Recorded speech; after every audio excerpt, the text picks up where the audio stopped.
Nobody has a reputation half as bad as Squidward Tentacles, one of the grouchiest, grumpiest guys in Bikini Bottom. But there are many more reasons why he has no friends. We're starting our list with pizza delivery, an episode that clearly shows Squidward's selfishness. Well, when it comes to SpongeBob anyway. It's closing time at the Krusty Krab, and grumpy old Squidward's just about to clock out. And I'd like to go home. When he gets this last-minute call, some schmuck wants a pizza delivered. Squidward tries to shut it down because they don't even make pizza. Mr. Krabs, we don't serve pizza. But Mr. Krabs, smelling extra cash, agrees and pretty much shoves a Krabby pizza into Squidward and SpongeBob's hands, demanding they deliver it. Can't you just get SpongeBob to do it? Great idea!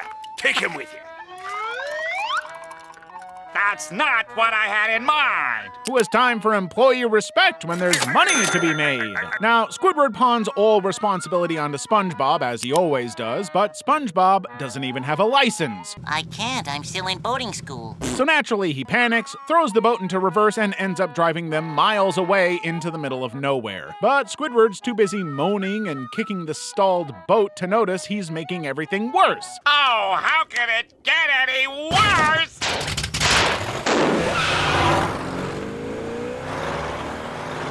When he finally gives up, he basically blames SpongeBob for their mess and makes him walk with the pizza through a desert. Pretty typical behavior and a big reason why everyone hates Squidward. Uncooperative. As they stumble through, SpongeBob's all hopeful, showing off his pioneer trick. I heard in times of hardship, the pioneers would eat coral.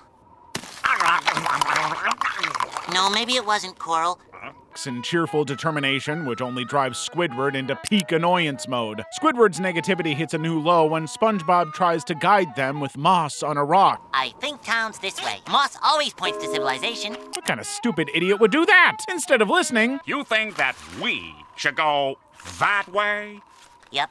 Well, then I'm going this way. Huh? in fact, every time SpongeBob tries something, Squidward shoots him down, makes him second-guess himself, and generally drags the whole vibe into the dirt. The same stuff he does all the time. Then comes the ultimate Squidward move. They're starving, and he demands they just eat the pizza instead of delivering it, giving up on the whole purpose. Screw the customer! Who cares about the customer?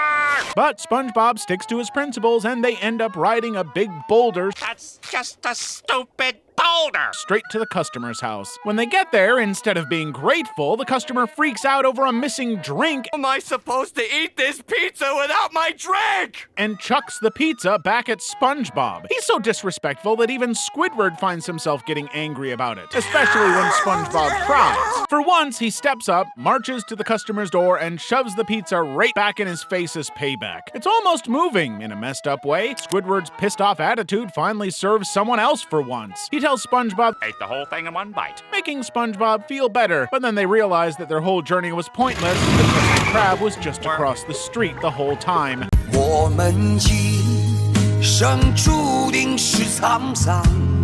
Squidward lets out a frustrated sigh and an, "Oh, my aching tentacles." See what I mean? Always about Squidward. Well, now we're gonna do the opposite and talk about the horrible things Squidward does to SpongeBob, like Opposite Day. We open with Squidward already at a 10 on the annoyance scale. SpongeBob and Patrick decide to celebrate his birthday by waking him up with the world's most irritating surprise party. Squidward snaps, It's not my birthday! declaring that he's officially moving the hell out of Bikini Bottom, far away from these two morons. That's it! I'm moving out of this neighborhood! He calls up a realtor, planning to get his house sold ASAP, but she warns him that with bad neighbors, he might have trouble selling. Did you say neighbors? But then Squidward gets a brilliant, devious idea. He can just manipulate those two dweebs. All he has to do is pull an opposite day stunt on SpongeBob and Patrick, making them act normal just for once, while he tries to get his house sold. The next morning, Squidward kicks off his genius scheme by telling SpongeBob that today, It's opposite day.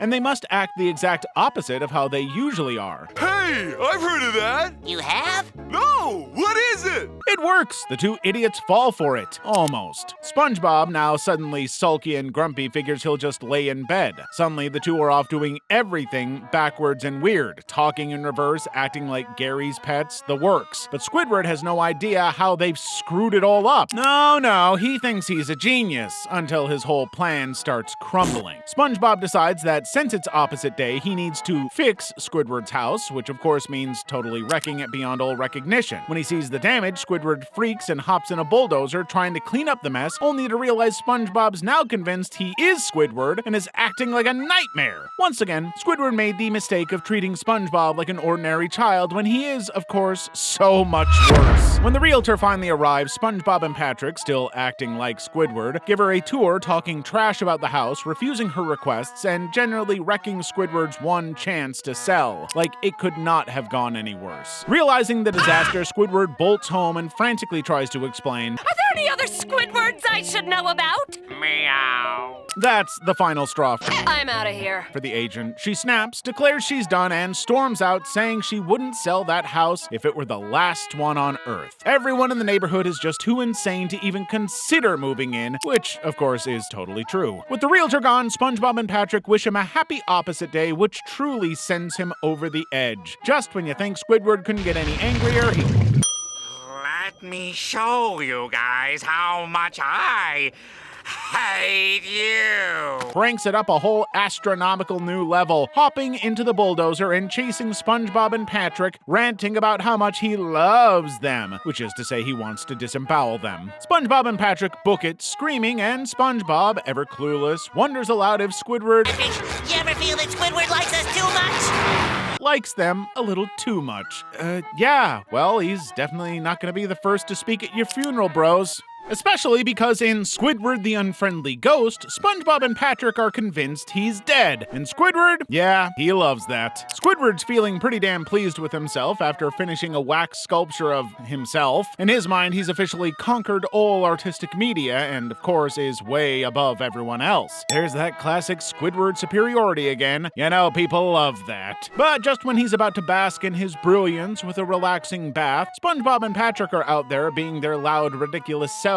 Their shell-tossing game sends a shell flying right into Squidward's house, toppling over his mantelpiece. But when they see the wax figure, these two dimwits think they've actually killed Squidward, not a wax model. Man, Bikini Bottom really needs a better school system. So now SpongeBob and Patrick are freaking out as they try all sorts of dumb resuscitation methods. I know a lot about head injuries, believe.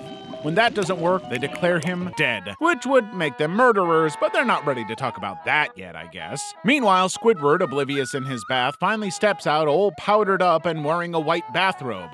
SpongeBob and Patrick make the most logical jump, assuming that they're staring at Squidward's ghost. Rather than clear things up, Squidward's twisted little mind sees an opportunity to milk this, so he plays the ghost role to a T, ordering them around, getting pampered, and loving every second of it. This is really the whole point of dying, I guess. Torturing the living. But it all starts going south fast. In the middle of their obedience, SpongeBob and Patrick find a comic book about the Flying Dutchman, an undead spirit doomed to haunt the ocean since his corpse wasn't given a proper burial. They make the leap that Squidward must be in the same position and decide to give him a proper send-off, all so they can avoid having to see Squidward for the rest of their lives. The feeling is mutual, I think. Ignoring Squidward's mounting protest, the two set up an entire funeral to put him to rest, complete with mourners and a burial plan. He will die happily. SpongeBob, are you trying to put me in the nut house? No, just into this hole. Squidward finally cracks and admits he's not dead. A confession to make. You're bald? No, I'm not bald. But of course, they're convinced that he's just in denial about being a ghost. Next thing he knows, SpongeBob has blown a massive bubble that completely engulfs Squidward and sends him hurtling up to the great beyond, aka the surface. Squidward's up there panicking and flailing around while a swarm of seagulls swoops in to harass him like he's some skybound snack. And since that's the end of the episode, it might also be the end of him. So, that's a nice little uplifting thought, eh? Well, we have another great uplifting day right here, right now. It's April Fool's Day, SpongeBob's favorite day and Squidward's least favorite. But this time, Squidward has his own twisted plans. It's Fools in April. Alright, so it's April Fool's Day, which is basically Christmas for SpongeBob and a living hell for Squidward. He's already in a bad mood, when is he not? And when he realizes it's April Fool's Day, Squidward tries to dodge work, lying to Mr. Krabs about being sick. But Krabs tricks him with a fake art deal to drag his ass into the restaurant, just so Squidward can get punked by SpongeBob with some over-the-top prank. You can never escape the fools, Squidward. Come on, bro. Infuriated, Squidward's ready to quit. Well, it's been nice working here. Thanks for everything, Mr. Krabs. But SpongeBob begs him to stay, promising no more pranks. Squidward accepts it. But SpongeBob keeps messing with customers instead, pulling harmless pranks that everyone seems to actually enjoy. Everyone except Squidward, that is, who can't stand hearing all this laughter around him. Especially on a day he's already decided to hate. Life is not supposed to be happy in Squidward's eyes. This is why people hate you, bro. So naturally, Squidward snaps and decides to show SpongeBob a real prank. No silly tricks, just a straight-up nasty scheme that's sure to humiliate him. He sets up a trap with an anchor, mustard, bait, the whole 9 yards. Honestly, it's about 4 times too many and it's too complicated, but he's contributing to the spirit. SpongeBob falls for it, of course, and ends up getting smacked around the Krusty Krab like a rag doll, crashing into stuff and landing in the trash. SpongeBob's devastated, running out sobbing, while Squidward is just cracking up like a maniac until the customers call him out. Suddenly, it hits him. His prank wasn't funny, it was downright cruel, just a petty attempt to take SpongeBob down a peg for being happy. Also, like I said, it was too complicated, bro. Pick a lane. Now, feeling like the worst piece of fish in the ocean, Why is it whenever I'm having fun, it's wrong? Squidward drags himself to SpongeBob's place, awkwardly trying to apologize, but it's Squidward, so he botches it every which way, from a failed apology bottle. Well, aren't you gonna open it? I can't. I don't have a bottle opener. To a string can call ruined by Patrick. Eventually, he really tries, practically begging SpongeBob to forgive him. For Squidward, it's a pretty big deal. In a last-ditch effort, he finally admits, almost breaking, that he actually likes SpongeBob and the rest of Bikini Bottom, but please don't tell anyone. I mean, I know this is supposed to be a good thing, but it is low-key kinda sad. Ultimately, though, SpongeBob forgives him, only to open his door to reveal everyone hiding behind him. April Fools! They got him good, and Squidward's so freaked he laughs it off in his manic way. I mean, I'm pretty sure he just had a total mental breakdown, but nobody cares, so it'll be fine, probably. I mean, it'll all work itself out, maybe. Like the strike that Squidward pressures SpongeBob into joining in the episode Squid on Strike. Yet another example of why people hate this guy. He doesn't listen. So Mr. Krabs decides he's gonna squeeze every penny he can by charging employees for breathing, and that's all it takes for Squidward to go off. He's already halfway to ending it all, so this is basically the last straw. He convinces SpongeBob that they're going on strike. I still don't know what strike means. He's crushed, thinking he's fired, but Squidward's like, don't worry, you'll get your job back and then some. Yeah, right. Not if Squidward is in charge. First thing Squidward tries is getting SpongeBob to throw down his Krusty Krab hat as a protest, but the guy practically glues it to his head. Squidward tries waving a sign that says Krusty Krab Unfair, but SpongeBob misreads it as Krusty Krab Funfair, which, of course, makes more customers show up, leaving Krabs grinning ear to ear. Basically, Squidward is terrible at communicating what the hell they're doing. SpongeBob's optimism is seriously undermining everything he does. Hell, he even picks up a teenage fan who wants to be the next SpongeBob. So, did you come down to help out the cause? No, I came to take your job. Only for the kid to walk right into the Krusty Krab and take SpongeBob's job. Squidward's efforts are backfiring hard. They're making the restaurant look even better. When Squidward tries rallying the crowd, Hey, what's that guy talking about? I don't know, but he's got a megaphone. his speech only makes them hungrier, and the restaurant's suddenly packed. Krabs steps out, cackling that this strike is actually boosting his business. Squidward's boiling over, but SpongeBob, blissfully clueless, swears they'll stay on strike forever, which freaks Squidward out because On strike with SpongeBob forever? nightmare? That's not even the worst nightmare, that's just eternal limbo. And suddenly he's realizing he's stuck in his own mess. Sleepless and on edge, Squidward rushes to grovel at Krabs' door. Turns out Krabs can't stand the teen workers either, so he's ready to negotiate. Squidward's feeling victorious until they get back and see SpongeBob's revolutionary masterpiece. He took the down with the Krusty Krab part literally and demolished the entire place overnight. Yeah, like seriously demolished. Krabs is so mad he's falling apart, and now the debt's so high, he tells them they'll be working there forever to pay it off. SpongeBob's thrilled, while Squidward has the sinking feeling of forever sinking in all over again. Not only is his eternity tied to SpongeBob, he's not even being paid fairly for it. In his final nightmare, we see Squidward and SpongeBob as skeletons, stuck at the Krusty Krab for eternity, still flipping burgers and bickering. It's the hell he made for himself, all because he had to be the one guy who can't let anything slide. So, Squidward forces people to do things they don't want to do. But then when those people get in trouble, Squidward is nowhere to be seen. Up next, it's SpongeBob meets the Strangler. So SpongeBob's having his usual goody-goody time at the Krusty Krab, picking up every speck of litter like it's his life's mission. Then, out of nowhere, this sketchy guy keeps tossing trash all over, and SpongeBob, fired up, calls the cop. But Squidward almost craps his pants when he realizes what SpongeBob just did. He just called out the Tattletale Strangler. Yeah, people don't have names like that unless they're earned, bro. This guy's a psycho with a strangling hobby for anyone who rats him out. What does Squidward do? Squidward? Squidward! That's pretty much his answer to any dangerous situation. The Strangler escapes in seconds, vowing to teach SpongeBob a lesson he won't live to pass on. The cops laugh off SpongeBob's request for help, calling him a tattletale. No one wants the bodyguard gig either, because they're not insane. Basically, he's destined to die. But then this new guy with the worst fake mustache strolls up, claiming he'll protect him. SpongeBob, blissfully brainless, hires him. The bodyguard drags SpongeBob around town, desperate to get him somewhere private so he can finish the job. Because, in case you haven't noticed yet, this is the Strangler. I know, unexpected plot twist. But SpongeBob's gotta run every pointless errand first. They finally make it to SpongeBob's place, only to walk right into a surprise 100% on-time average party that just won't end. The Strangler's seething, but every time he tries to strangle SpongeBob... Happy birthday, SpongeBob! It's so inconvenient.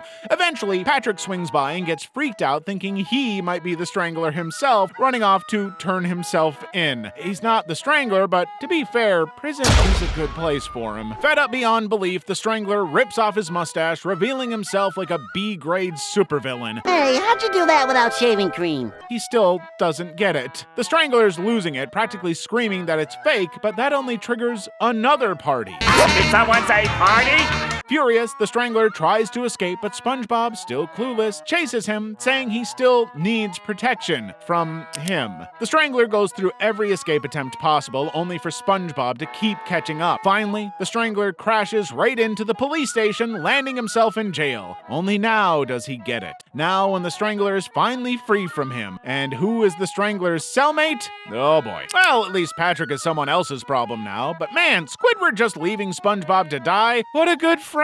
So there you have it. Squidward would happily allow them to be killed. Good guy. One thing he isn't, though, a good neighbor. Squidward cannot stand any time SpongeBob and Patrick have a good time, like in Good Neighbors. So Squidward's dreaming of the perfect Sunday, a day to himself. But of course, SpongeBob's foghorn alarm shatters the peace, and he's knocking on Squidward's door like the oblivious little sponge he is, helping Squidward wake up for work. Squidward flips out, kicking him out, just wanting 5 minutes alone. SpongeBob, clueless as ever, decides Squidward's just grouchy because he hasn't gotten his Sunday paper. Well, Patrick is rambling about a newspaper monster, leading the two on some hysterical freakout that ends with Squidward screaming at them for scattering his newspaper everywhere. Literally, all the guy wants is rest. Squidward's finally ready for his pampered Sunday special, but then SpongeBob and Patrick pop up, declaring Squidward, You're the president of the secret royal order order of the Good Neighbor Lodge. Squidward, desperate for peace, tells them to paint every tree in town with polka dots, hoping to keep them occupied. Fat chance. When they check back in, midway through the assignment, they end up spraying him in the face with paint, nearly getting him hit by a car in the chaos. Squidward's still screeching, and the driver just drags him off to the hospital thinking he's got the chicken pox. Honestly, could this day get any worse? Yes. When a massage therapist shows up for Squidward's pedicure, SpongeBob and Patrick assume the guy is a hitman, based on absolutely nothing. They crash the session checking for credentials. Squidward's blood's boiling as he pushes them aside, demanding his massage, but of course, his time's up and the therapist leaves. Well, now Squidward is at his limit. He screams at SpongeBob and Patrick to leave him the hell alone forever. They are the worst neighbors in history. Thinking they're just misunderstood, SpongeBob and Patrick slink off feeling bad. Squidward goes to grab his paper, but one look at the mess they left sets him off all over again. He orders a high-tech security system, plotting his foolproof plan to keep the two pests out of his life for good.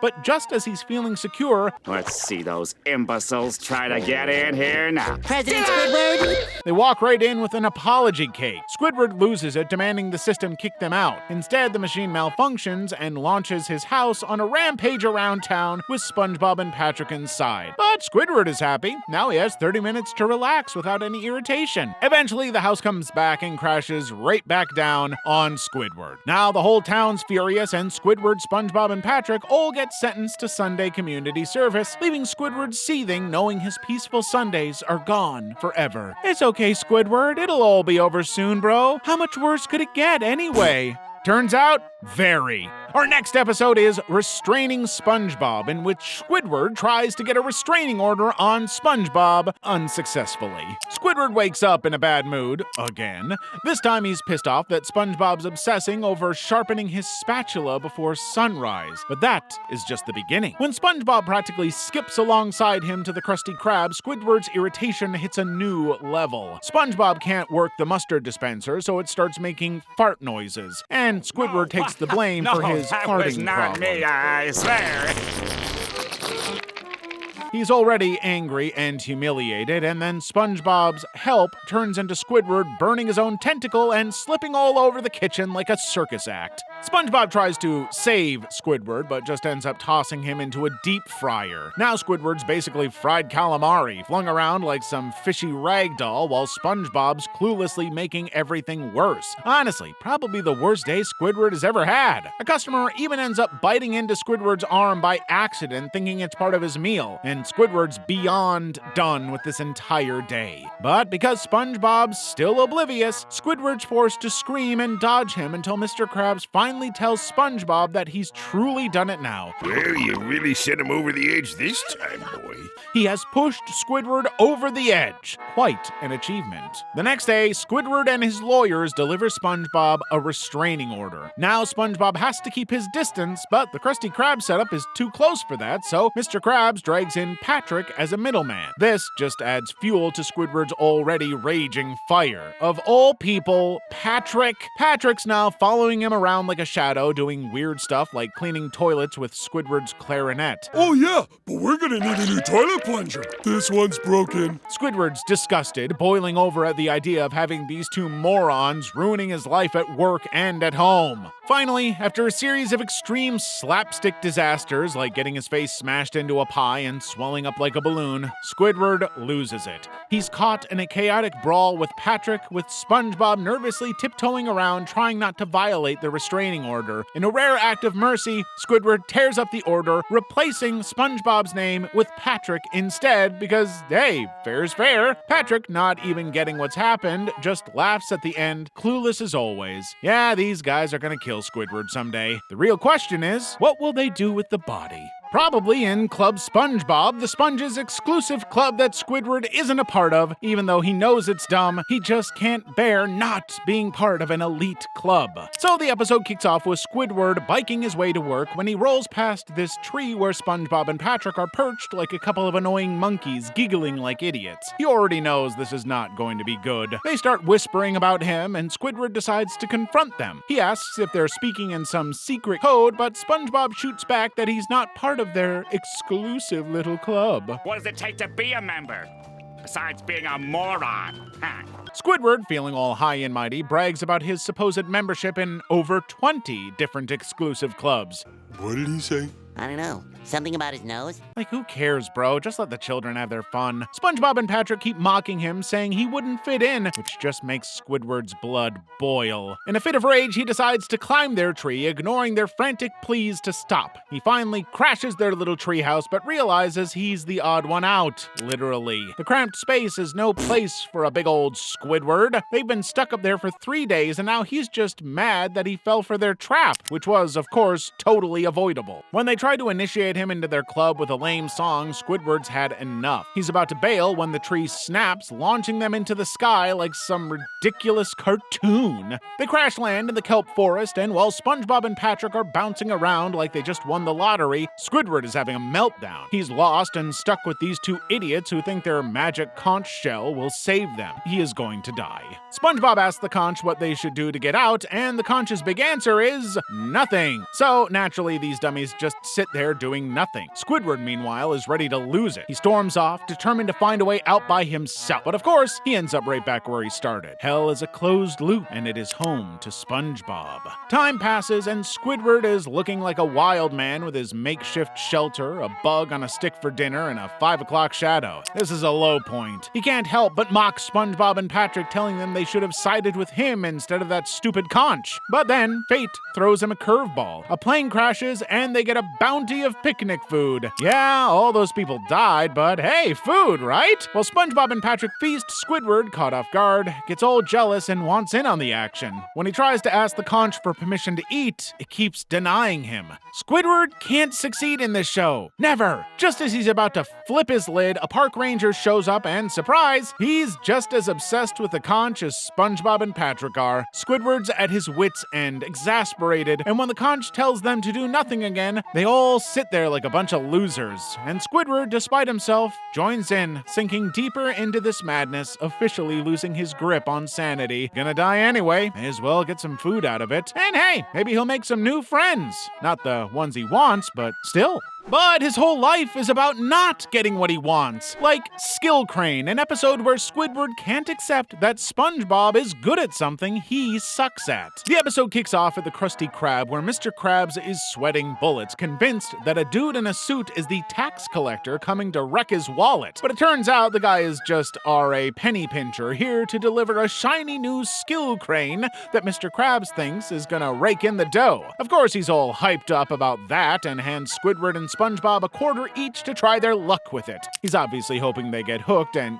waste their savings. Squidward, thinking he's gonna show off, gives it a go and almost snags a stuffed snake, but nope, he flops. But when SpongeBob steps up, he just breezes through, snagging toys left and right while Squidward seethes in frustration. This is the moment Squidward's grumpiness truly goes into overdrive. Each time SpongeBob wins, Squidward's anger boils over more, thinking more and more about how much he wants to throttle that little yellow sponge. Things escalate when Squidward runs out of quarters and Mr. Krabs turns his paycheck into coins just to fuel his obsession and profit. Even with all that cash, the damn crane doesn't give him a break. Meanwhile, SpongeBob keeps racking up wins and flaunting his prizes. It's enough to make Squidward want to scream. He even gets all pathetic. I gotta win that crane! And digs out his piggy bank, running back to the Krusty Krab to try the crane again and again, even through the night. All this because SpongeBob happens to be better than him at something. The next day, Mr. Krabs discovers the machine is stuffed with Squidward's quarters and even the... What's this? The deed to my house. Okie dokie then, carry on. SpongeBob tells Squidward that the secret to winning is to be the crane. So Squidward tries to channel that energy and wins. Be the crane. Be the crane. Winner! Yep. He even mocks a kid who just lost, but that kid rightfully kicks him in the shin. Instant karma. On his way home, Squidward sees a construction site and thinks he's a crane master, operating the crane with his eyes closed. He's not. He wrecks them all, causing chaos, and when he realizes the mess he's made, he tries to be the crane again, which just ends up with him swinging girders like a total idiot. He's really more of a liability than SpongeBob ever was. SpongeBob and the workers are all screaming and dodging flying debris while Squidward's just just trying to escape the inevitable wrath of those angry construction workers. By the end, the crane stops after smashing the Krusty Krab into pieces. Before he can get away, Squidward is surrounded, and while he tries, SpongeBob can only scoop up Squidward's toy. Squidward's luck? Well, let's just say it's all gone to hell. Man's cooked. Squid, I think you have a problem. But there are some things Squidward's good at that SpongeBob isn't, like driving. The episode Boat Smarts shows off just how good Squidward is at driving, and how chronically unlucky he is. This episode is presented as a boating video, part of Mrs. Puff's campaign to keep SpongeBob off the road. She's got this long-ass name for her group, COBBUTKSBSPOTRAOOBAT. Seriously, who names their organization this? It stands for Citizens of Bikini Bottom United to Keep SpongeBob SquarePants Off the Road and Out of Boats Altogether. Could have just called it Ban SpongeBob, but whatever. Anyway, the video starts off with Puff whining about good and bad drivers. Surprise, surprise, Squidward is the one who actually knows what he's doing, while SpongeBob is the clueless wonder. As in day-to-day life, really. First up, we get to see how to inflate tires. Squidward fills his tire to the perfect level like the sensible cephalopod he thinks he is, while SpongeBob just pumps his up like it's a party balloon, tipping over his boat and smashing half of Squidward's vessel. Just more fuel for Squidward's raging negativity. Next lesson, buckling up. Squidward's cruising along, seatbelt on like a responsible driver. Then out of nowhere, here comes SpongeBob zipping around like he's in some kind of boat race with zero regard for safety. He slams right into Squidward, and because he's a total moron, he gets himself tangled up in the seatbelt and goes flying into a spiked steamroller. You know, considering Mrs. Puff made the video, I'm not sure she's making the point she thinks she is. Then we get this scene where Squidward's adjusting his mirrors, looking all serious. Meanwhile, SpongeBob's being a reckless idiot, steering with his leg while adjusting his mirrors like he's auditioning for a stunt show. He swerves right in front of Squidward, nearly blinding him with the sun's glare until Squidward puts on sunglasses. But in true Squidward fashion, he crashes into a wall. But at least he looked cool doing it, I guess. Now Mrs. Puff is in Squidward's boat talking about not eating or drinking while driving. He's got his eyes glued to the road like a good little driver, but then there's SpongeBob again, swerving like a lunatic while munching on a Krabby Patty and reading a magazine. He turns around to wave at some fish, causing a pileup behind him. SpongeBob, oblivious as always, just zooms past, screeching, "Whee!" like he's on some amusement park ride. But then SpongeBob's boat hits a pebble and goes airborne, landing right on top of Squidward's. They crash into a massive pile of cars, causing utter chaos. Mrs. Puff inflates faster than a balloon animal, and SpongeBob, with his stupid grin, yells, "Looks like you forgot your boat smarts," as he drives off. Seriously, what message is she trying to send with this video? The episode ends with Mrs. Puff and Squidward just done with it all, while the low-quality tape rolls out with her frustrated, Never mind. I think this first cut pretty much does the job, right? I'll catch you in the next video.